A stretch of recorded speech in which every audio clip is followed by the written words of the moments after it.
Hello guys, good morning.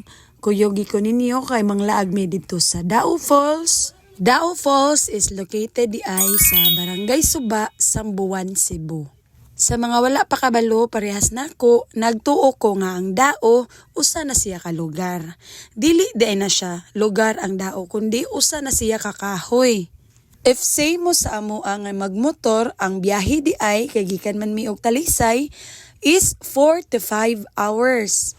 Gamitin na lang ginaninyo o Google Map or Waze para dili mo mapares namo kay nalapas gud mi sa iskina. Naamag dakong karatula dito sa iskina kay kaso lang gutom na mi mao na ang among pananaw nagkabali-bali na. Dili ra gid mabalaka sa transportation pa dong sa Dao kay naara po'y mga habal-habal dito sa iskina. Ang biyahe day mga marigikan sa National Highway sa iskina, mga siguro 10 to 15 minutes kung wala pud ko masayop. Then pag-abot na mo dito sa ilahang registration area, kay naara sila ka parkingan og dako ra gid ang area, ang motor di ay kay 35 pesos, kay naaman mi dalang dakong bag og helmet. Amo ra gibilin dito sa registration area, wala ra gi problema kay masaligan og mga buutan ra gid ang mga tao dito.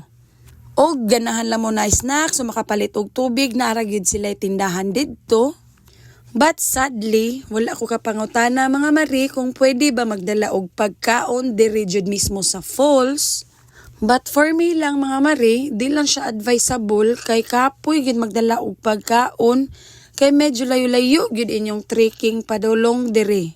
Ang entrance dahil sa katao is 200 pesos, includes na nasa life vest, helmet o water shoes. But for us, unfortunately, walay masulod nga water shoes sa kumbana kay wala pa man daw kuno sila available nga dagko nga water shoes, so nagchinilas na lang sila.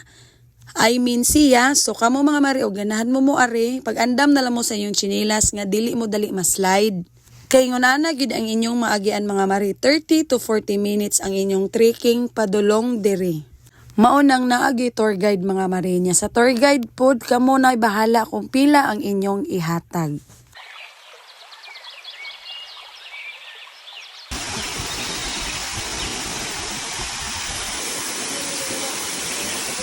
So, sa paman ninyong gipaabot, ari na mo diri sa Dao Falls. Unya, kay nabot maka diri sa Tumoy. Salamat kay sa pagtanaw og mayong adlaw.